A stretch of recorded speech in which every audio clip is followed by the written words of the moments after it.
आरपीपीएस educational point में कक्षा 12 के विद्यार्थियों का एक बार फिर से स्वागत है। आप लोग विलयन नामक पाठ में अणुसंख्य गुणधर्म पढ़ रहे हैं, जिसमें परासरण दाब, वाष्प दाब अवनमन और क्वथनांक उन्नयन आप लोग पिछले वीडियो में पढ़ चुके हैं। आज आप लोग पढ़ेंगे हिमांक अवनमन यानी डिप्रेशन ऑफ फ्रीजिंग पॉइंट। हिमांक अवनमन सबसे पहले हम जान ले हिमांक क्या है।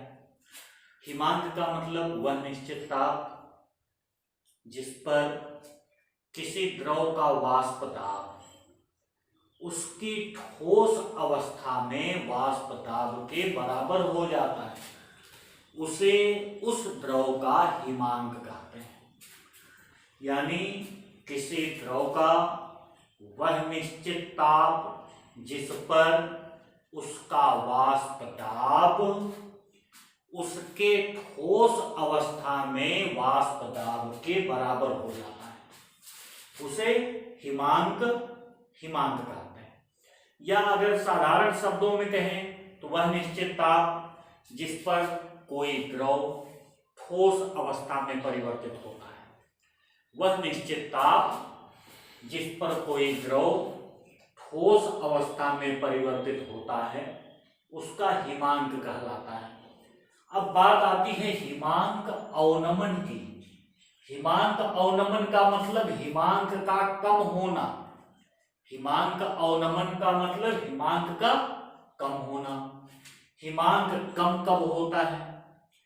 आप जानते हैं कि हर द्रव का हिमांक निश्चित होता है, जैसे जल का 0 अंश सेल्सियस। अब यदि किसी द्रव में कोई अवाष्पशील वैद्युत अनअपघट्य घोल दिया जाए, यदि किसी द्रव में या किसी विलायक में कोई अवाष्पशील वैद्युत अनअपघट्य घोल दिया जाए तो उसका वाष्प दाब कम हो जाता है, और वाष्प दाब कम होने के कारण उस द्रव का हिमांक भी कम हो जाता है। यही घटना हिमांक अवनमन कहलाती है। हिमांक अवनमन का मतलब यदि किसी द्रव में कोई अवाष्पशील पदार्थ घोल दिया जाए तो उसका हिमांक कम हो जाता है। यह घटना हिमांक अवनमन कहलाती है। अब मान लेते हैं, माना शुद्ध विलायक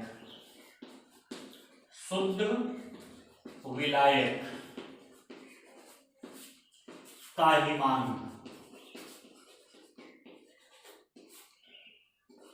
T0। शुद्ध विलायक का हिमांक T0 तथा विलयन का हिमांक, विलयन का मतलब विलायक में कोई अवाष्पशील वैद्युत अनअपघट्य घोल दिया गया तो बन गया विलयन। विलयन का हिमांक बराबर,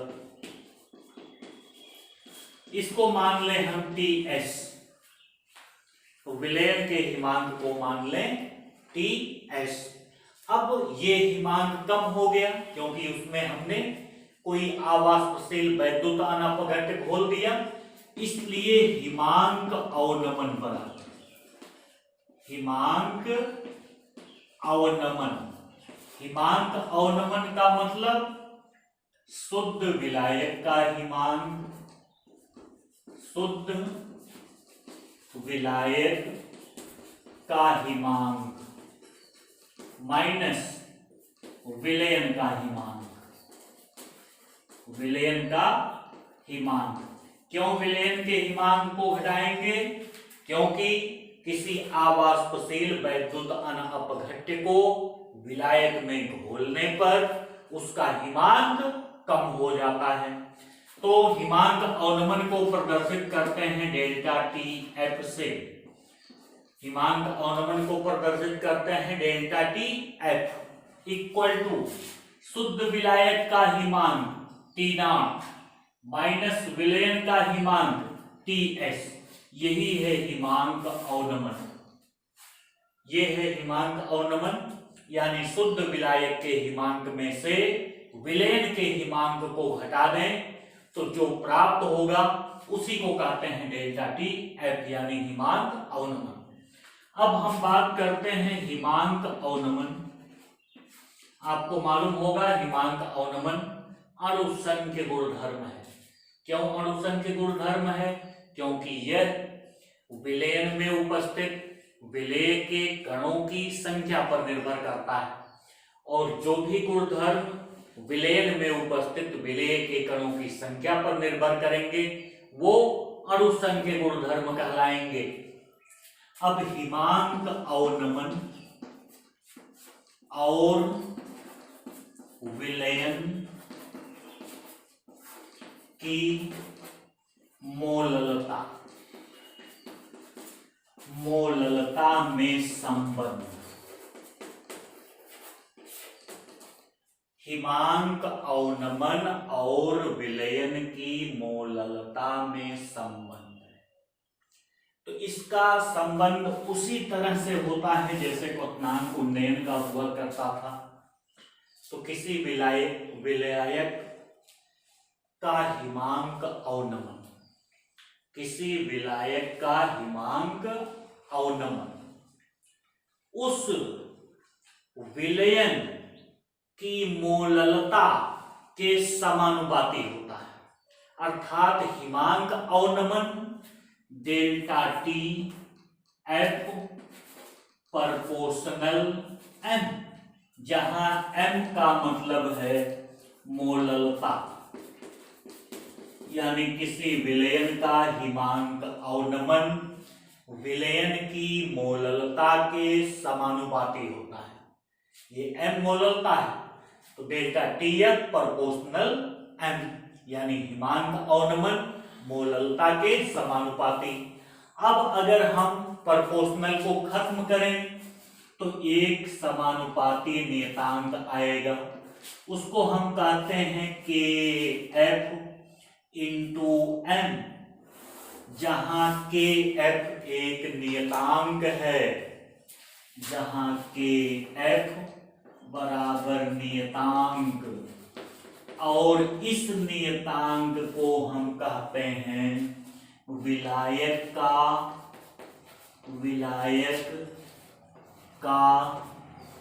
मोलल अवनमन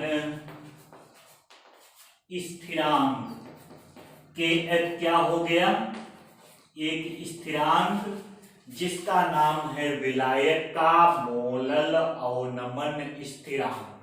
अब अगर हम इसी की सहायता से दूसरा सूत्र लिखना चाहें डेल्टा टी एफ का, तो हम मोललता के मान को लिख देंगे। आपने पढ़ा होगा मोललता का मतलब होता है 1 किलोग्राम विलायक में उपस्थित विलेय के मोलों की संख्या मोललता कहलाती है। तो मोललता बराबर आपको पहले से ही मालूम होगा, मोललता m बराबर होता है विलेय का भार बटा विलेय का अणुभार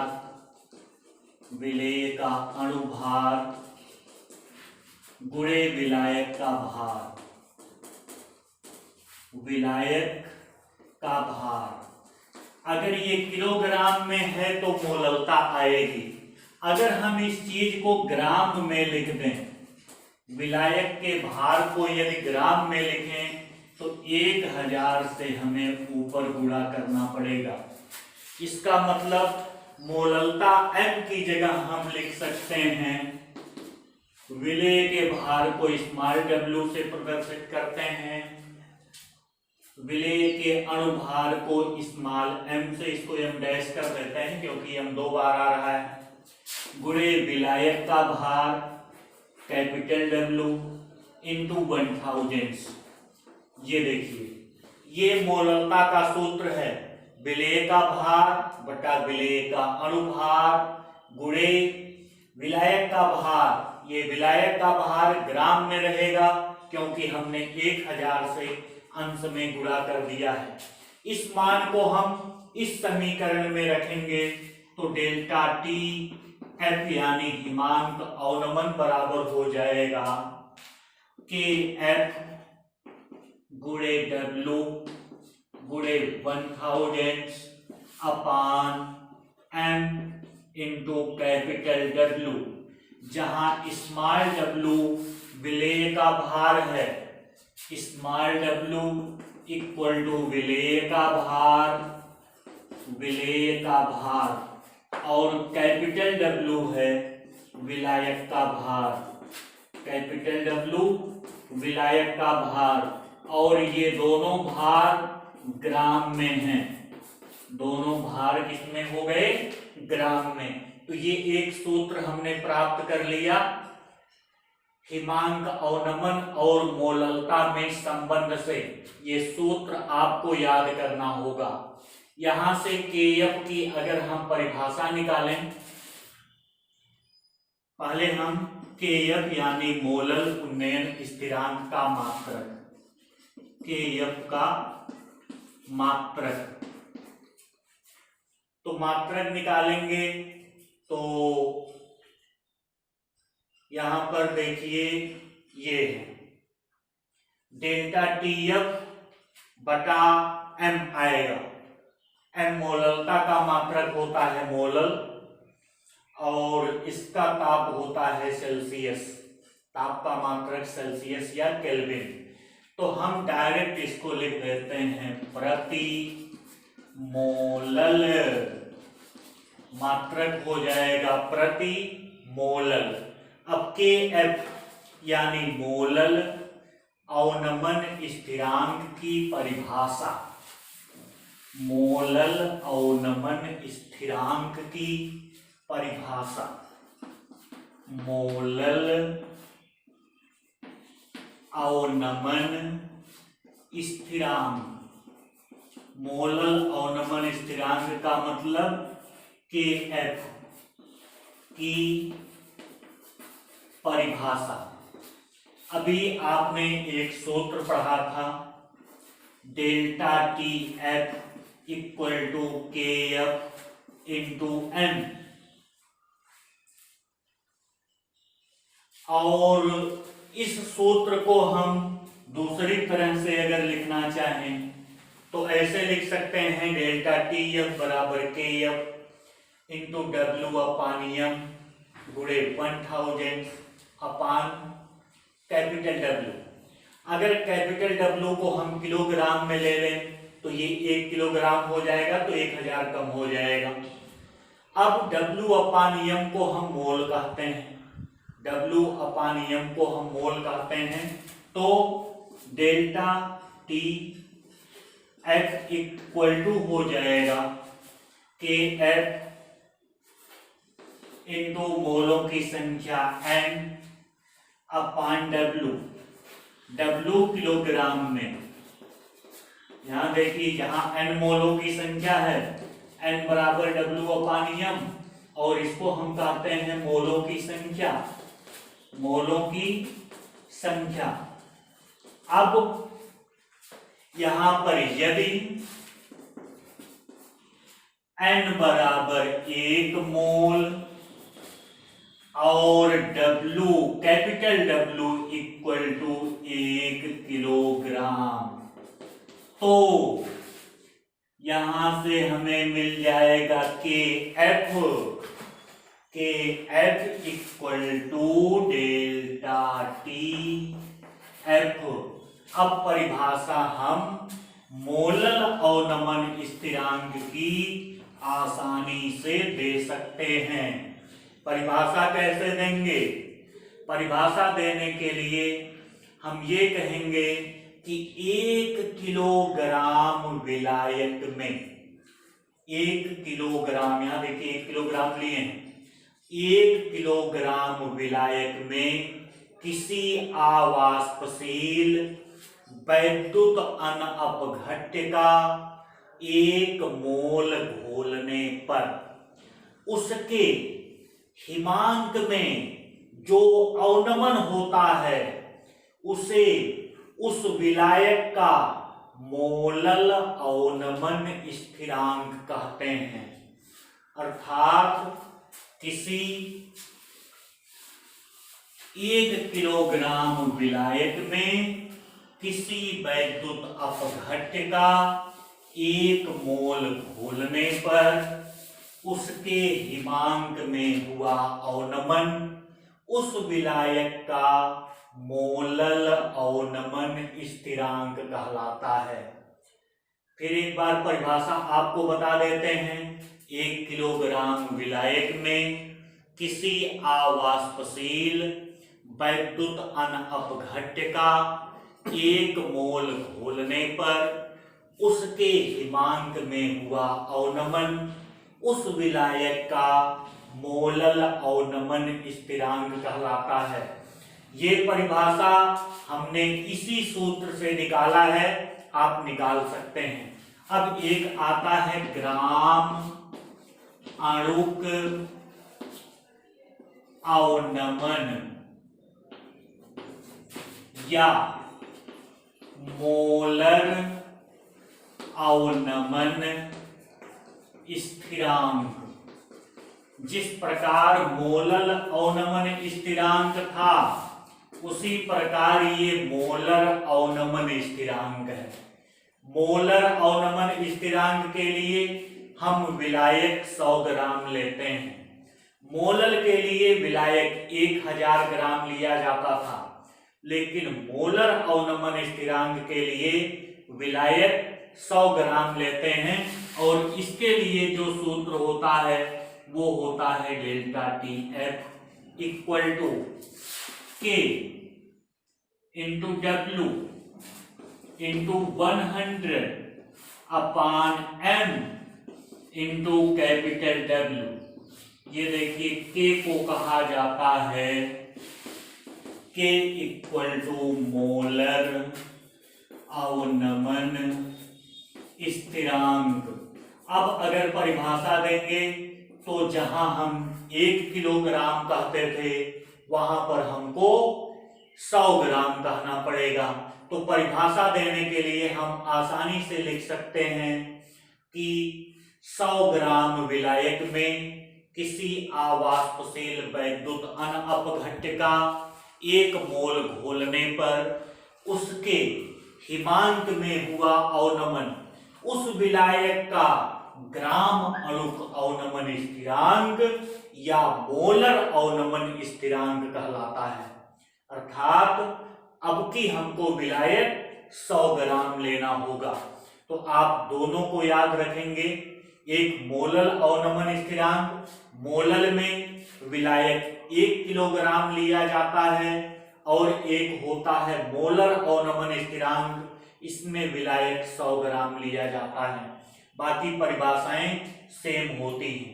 अब इस पर हम कुछ आंकिक प्रश्न आपको बताएंगे, तो आप लोग ये आसानी से याद कर डालें और याद करने के बाद इस पर जो आंकिक प्रश्न होते हैं उसको लगाएंगे।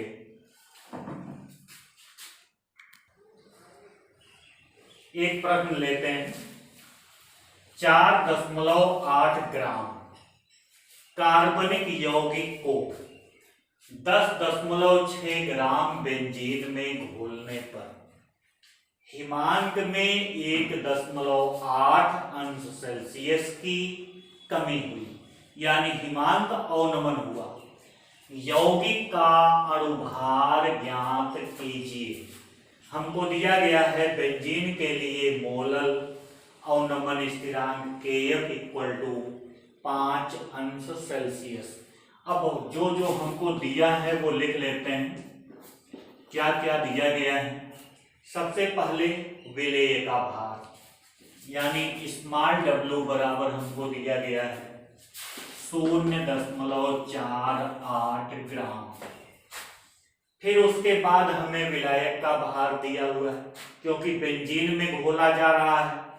ये पदार्थ है तो ये विलेय हुआ, ये बेंजीन द्रव है तो बेंजीन में घोला जा रहा है, तो बेंजीन विलायक है। विलायक का भार कैपिटल W से प्रदर्शित करते हैं। और ये दिया है 10.6 ग्राम। ये विलायक का भार हो गया। हिमांक अवनमन भी हमको दिया है डेल्टा टी एफ बराबर 1.8 अंश सेल्सियस। तो ये है हिमांक अवनमन। और एक चीज दिया हुआ है हमको के एफ बराबर यानी मोलल अवनमन स्थिरांक, ये है 5 अंश सेल्सियस प्रति मोलर। अब आपको एक सूत्र और हमें स्मॉल यम यानी विलेय के अणुभार को ज्ञात करना है। आपने एक सूत्र पढ़ा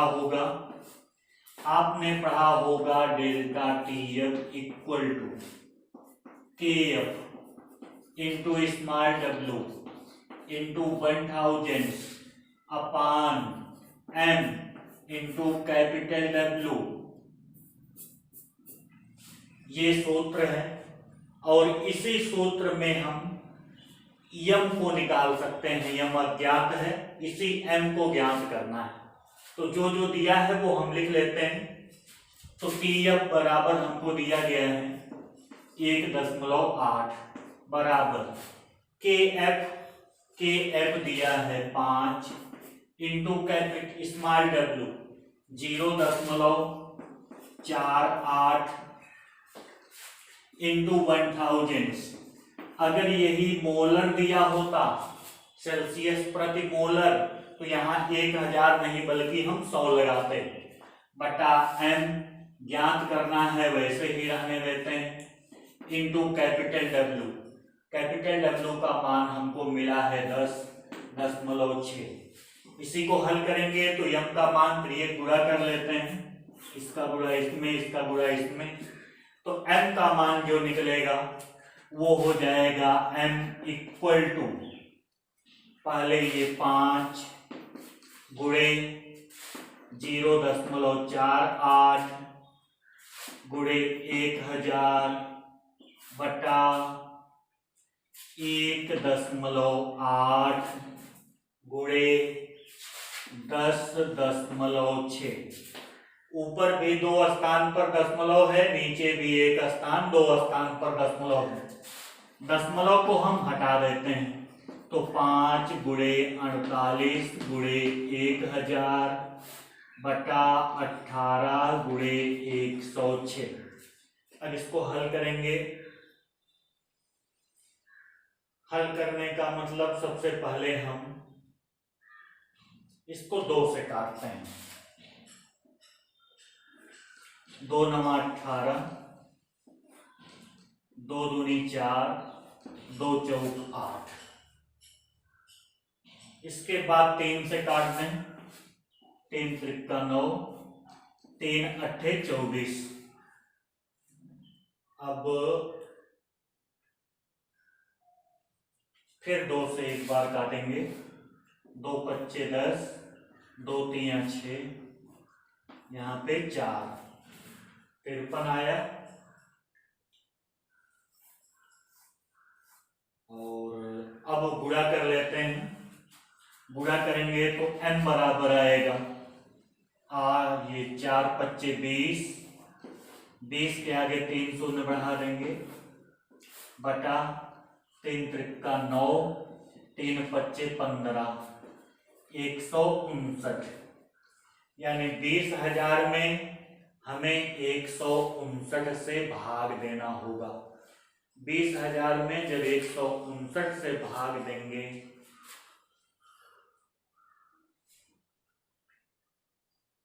तो ये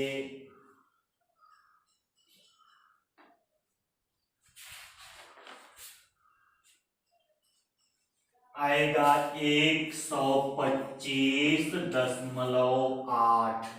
ये आपका उत्तर आ गया। आप भाग देके इसको चेक कर सकते हैं, 125.8 आएगा। तो इस तरह से आप जो प्रश्न मिले वो हल कर सकते हैं।